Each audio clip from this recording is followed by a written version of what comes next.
Same show, different story. Twist the lens, chase the glory.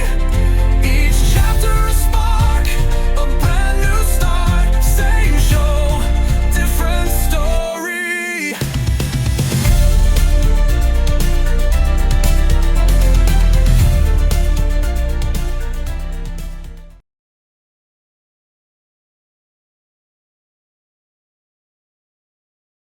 Welcome once again to Same Show, Different Story.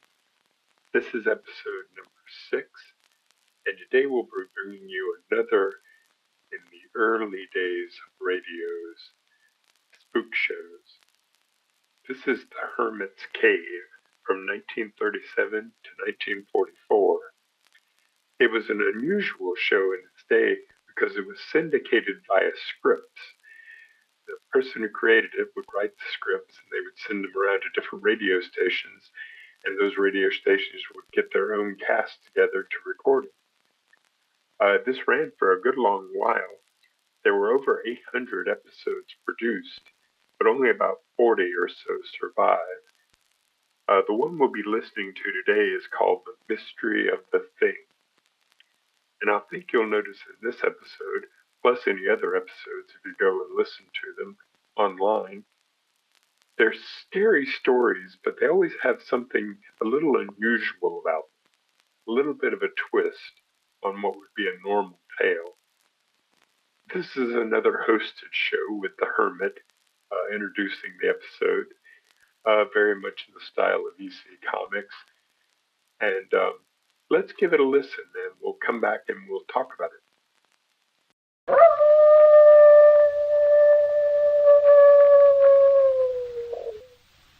Now, the Hermit.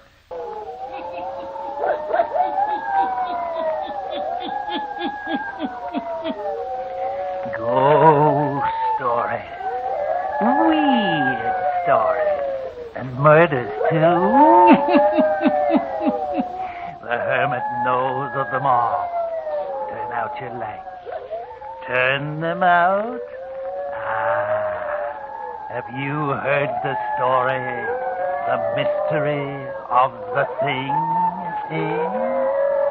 Then listen while the Hermit tells you the story.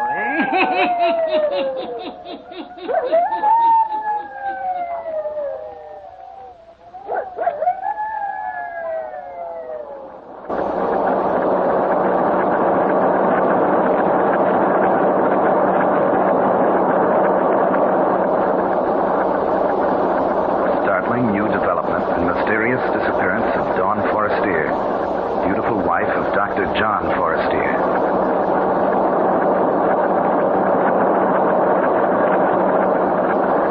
Hextree! You blew in Forestier case!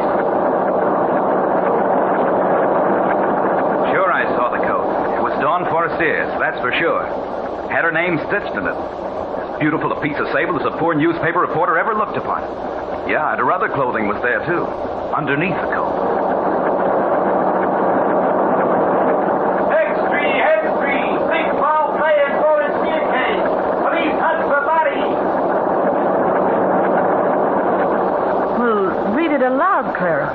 It is believed that the beautiful Dawn Forestier has been murdered.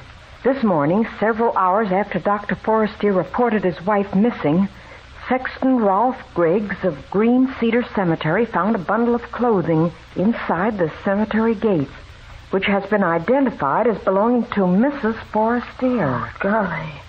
In the burial ground.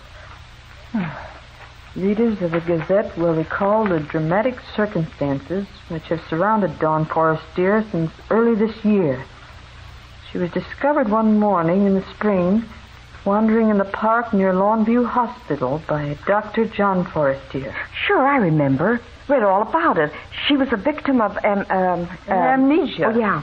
Yeah, that means you can't remember who you are or where you came from or anything. It tells all about it here in the Gazette. The doctor took her to the hospital. Yeah. And he named her Dawn. Uh-huh. And fell in love with her and married her. They never discovered who she was.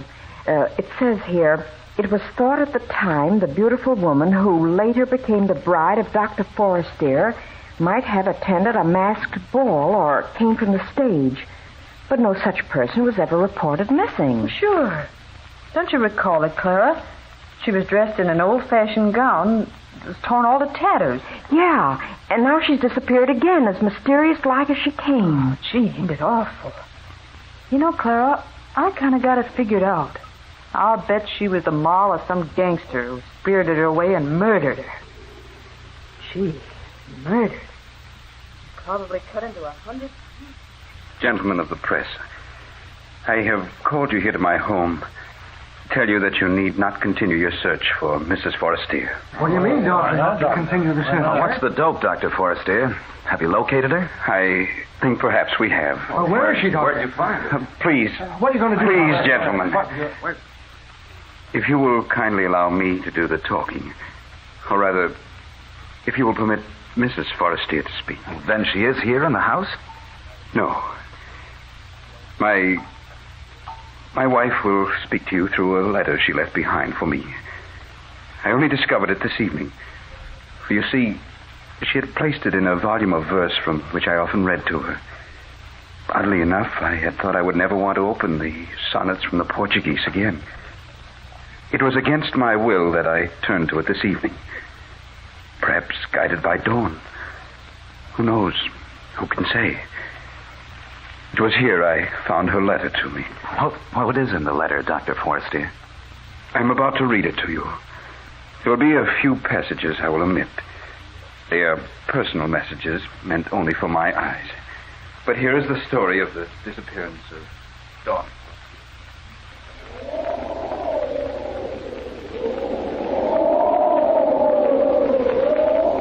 My darling John, this is going to be the most difficult and tragic hour of my life. For in this letter, I must say farewell to you, my devoted husband.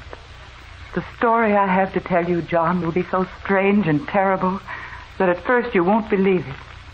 But as you remember me, as you recall the circumstances of our meeting, how you found me dazed and wandering in the park one spring morning, how we've never known who I was or where I came from, then you will give more credence to my story. You named me Dawn because you found me at sunrise. Forrest, dear, because you love me. We met in the dawn, my darling. But I must creep away from you in the darkness of the night. Oh, John, how I've loved you. And yet how disturbed I've been since I've lived here with you. I've tried to keep it from you, but your analytical mind and keen eyes have often noted my condition. You've repeatedly said... What is it, Dawn? What's wrong? Why, nothing, darling. Why? You know, dear, I often think it must have been during the nighttime that you were mistreated or abused by someone or something which brought about your amnesia. Why, John? Because it's always in the nighttime that you appear nervous, disturbed. Oh, John, you're imagining things.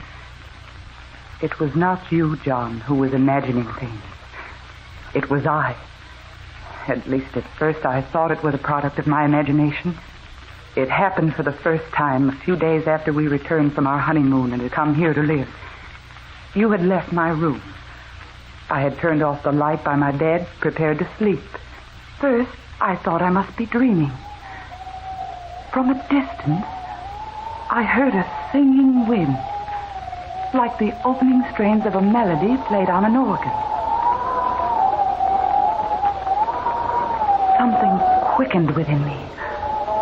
I seemed to know the melody. I thought to myself, everything is going to come back to me. I shall know who I was before I became Dawn Forestier. I listened intently. And then as I was listening, my outer bedroom door seemed to light up. Yes, that's it, to light up. I sat up in bed.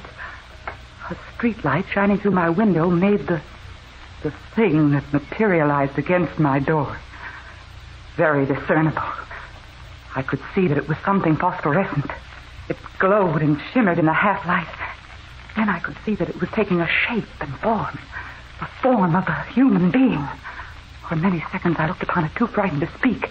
Finally I got out the words, "What are you?" There was no answer. When I spoke, it disappeared. In the morning, I was convinced I'd dreamed it all. But the next night, the same thing occurred again. Once more, I was aroused from a half-sleep by the music of the wind. The second time, the glowing figure seemed to be closer. I spoke again. Who are you? This time, the figure didn't vanish so quickly after I'd spoken. It lingered a few seconds and then faded away like a picture on a screen. This materialization occurred for 7 consecutive nights. It was then, John, that I asked a favor of you. Remember? John? Yes, darling? Would you think it too bold of me if I asked if we might go away for the weekend? No, darling. I wish we could. I've noticed how nervous you've been the last few days. I'm sorry, dear. I don't know what it is. Don't let it distress you, Dawn. You're not entirely well, you know. Maybe some time before your nerves stop playing tricks on you. You're so helpful to me, John. I wish I might grant your request to go away for the weekend, but my work at present makes it impossible. Oh, it's all right, dear. It was only a suggestion. I'm really all right, so long as I have you. You had said it would be a long time before my nerves stopped playing me tricks. Oh, this was something to cling to. It was silly of me to get upset. No human figure really materialized in my room. It was my nerves playing me tricks. But the visitations didn't stop, John. Hearing the singing wind, having that glowing, shimmering thing appear in my room was continuous. And then came the thing that struck terror in my heart. This night I had fallen asleep. Again, the music of the wind aroused me. I opened my eyes, and then I gasped in fright. For this time, the glowing figure was standing beside my bed, so near me I could reach out and touch it. Then something terrible happened. I found I couldn't breathe. It was as if something was cutting off my breathing. I struggled for air. And while I struggled, the thing near me began to make a strange sound.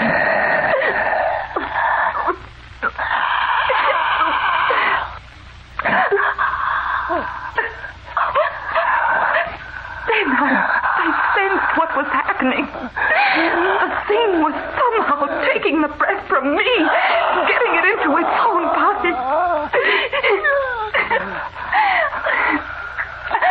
I must do something quickly. I sat up. I threw my arm out as if to push the thing away. I struggled to push it away. And as I touched it, I could feel something cold and gelatin-like. And then it disappeared. That was the night, John, that I screamed.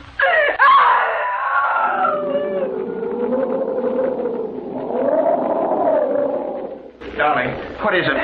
What in the world is it? Dawn, look at me. Tell me, what was it? A nightmare? John! From then on, events transpired rapidly. You made an appointment for me with Dr. Bland, the eminent psychiatrist. Oh, I know, darling, you were upset because I refused to go to him. But I knew by then that it was no use. The thing was growing bolder all the time. Many nights it stood over me in my room, and without touching me, was yet able to take the breath from me and command it to enter its own body. As it did this, night after night, it became stronger, and I became weaker. You will recall vividly what occurred 2 weeks ago tonight. We were invited to the Westings for dinner, and we accepted. An hour before we were to leave, I sat at my dressing table, putting the last finishing touches to my makeup. It was only dusk outside. Never had the thing appeared but in the nighttime. I was brushing my hair when I heard the melody of the wind. The figure stood right behind me. And John, I could see what it was. In the mirror, I could see what the thing was.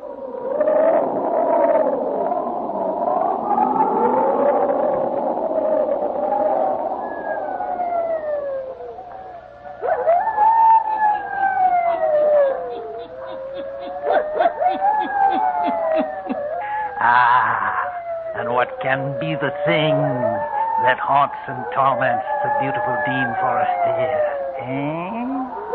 The hermit who knows all the weird and terrible happenings on the earth. The hermit will tell you all before the night is done, yes. And now, the hermit.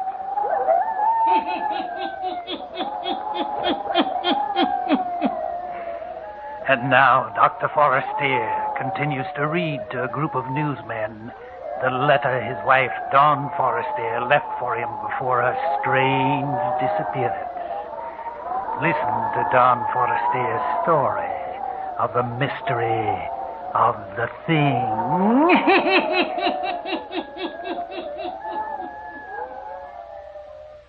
This, John, is going to be the difficult part to make you believe. That as the thing stood behind me at the dressing table, I could tell what it was. We didn't go to the Westings for dinner. Instead, you put me to bed. I shouldn't have allowed you to accept, darling. You haven't been up to par for days. I'm going to call Ralph in to see you tomorrow. You don't look well, darling. Don't call anyone in, dear. It'll do no good. Nonsense, honey. There are very few things that medical science can't cure these days. And believe me, darling, I'm going to have you well again. Your doctor friend came. He gave me medicine to take. Oh, I knew it was no use at all. And yet I would do anything to humor you. For the thing that I now recognized was getting so strong that it was always near me. As I grew weaker, it grew stronger. And I wondered that you couldn't hear it breathing in my room. Now it had a power over me. A strong, compelling power. It was the master. I, almost a slave. Night before last, it exerted its will for the first time. It compelled me to rise from my bed. It was so strong now, it could actually make sound. Come with me. Come with me. As I rose from the bed, its phosphorescent glow seemed to envelop me. We moved toward the door, and it opened without the touch of a hand. We seemed to glide down the stairs, out of doors. The wind that touched my face was like the refrain I'd heard over and over again. We moved along the street, I and the thing. With great speed, we covered the streets and were soon on the outskirts of the city. I could see now the place which was our destination. Then I mastered all the willpower left to me, for I understood clearly all the dark things I'd not known before. Oh, but John, there was you. I couldn't go to this place where the thing was taking me. I couldn't enter there without somehow leaving word for you. I struggled. I fought with my adversary.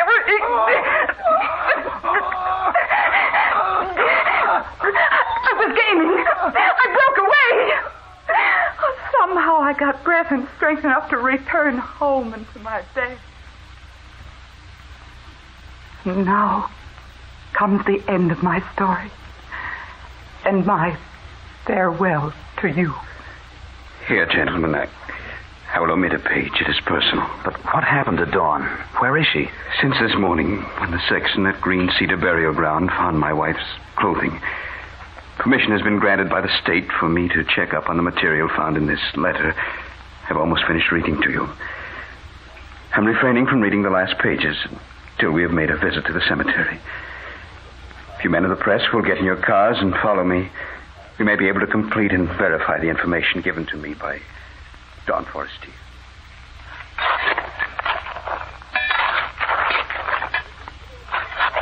Hello, Dr. Forestier. The men have nearly completed digging. Thank you, Sexton. What goes on, Dr. Forestier? As you can see, these men are engaged in opening up a grave. We've come to the casket, Doctor. Very well, Sexton. If you'll please open the box. Yes, sir. Can you lift the casket out, boys? Right.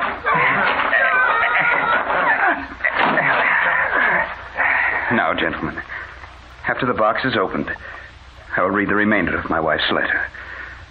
Open it, please, Sexton.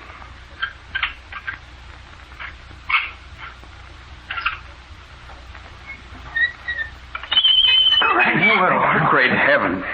Dr. Forrester, great Scott, why have you opened this grave? Sexton, will you reach in and procure the diamond ring that lies in the coffin? Yes. Here it is, sir.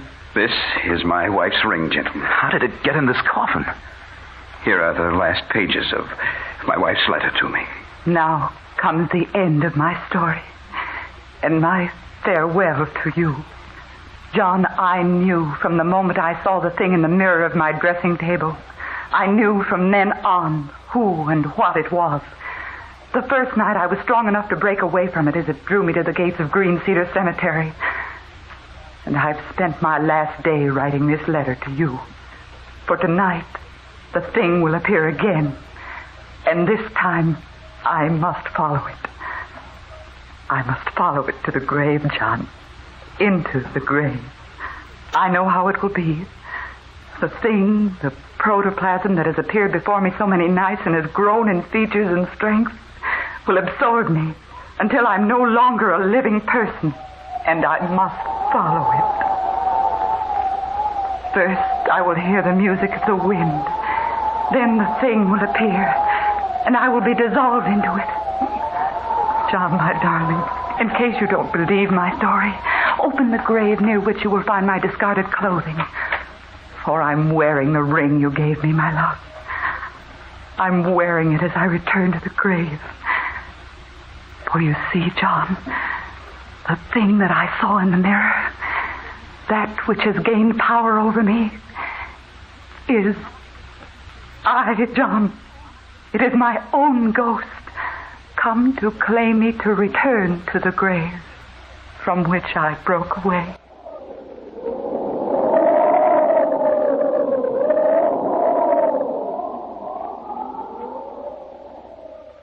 It is awful, Clara. Could anyone believe such a terrible thing could happen on this earth? It's almost too horrible to talk about. Yeah. There, when they opened that grave, lay a decayed skeleton.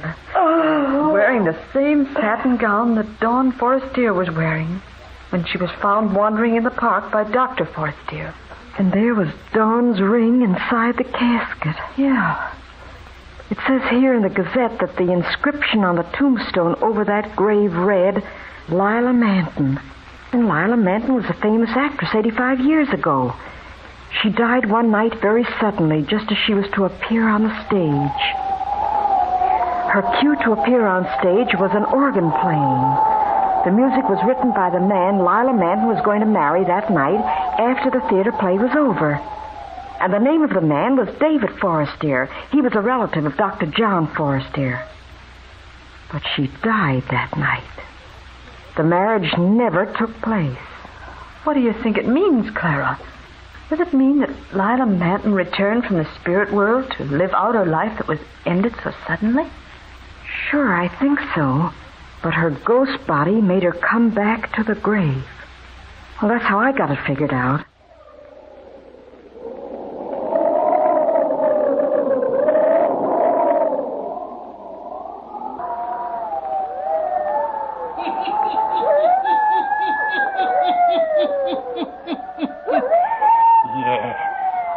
Dawn Forrester was haunted by her own ghost body until it finally absorbed a new vision and shape and made her return to her grave.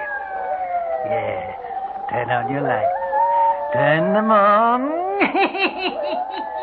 I'll be back. Pleasant dreams. All characters, places, and occurrences mentioned in the Hermit's Cave are fictitious, and similarity to persons, places, or occurrences is purely accidental.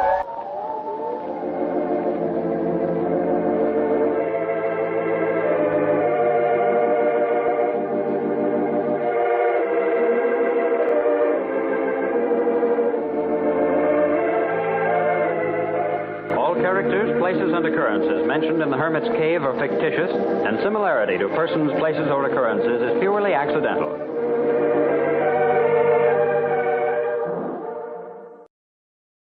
So that was the mystery of the thing. And like I was saying, it's kind of an unusual take on a ghost story. Was she a ghost when she was found there originally and is now being brought back to the grave? Or was she a reanimation and now the ghost of herself is coming to get her? There were a lot of shows like this on the series. They have one with a vampire, but it's kind of an unusual vampire story. There's one with a disembodied hand that reveals a murder. There are some plots, basic gothic, women in peril plots, but they always have a little bit of an odd twist to them. You can find a lot of them here on YouTube, so seek them out and listen to them. It's a really interesting show, and for the most part, the quality of the sound is really good. So that was Same Show, Different Story, episode number 6, The Hermit's Cave. We'll be back next time looking at some other radio anthologies. Then after the radio anthologies, we'll sort of get back into the movie anthologies as they started coming back around in the late 40s and early 50s. So look forward to seeing you then. This is Scott Free signing off for Same Show, Different Story. Have a good night.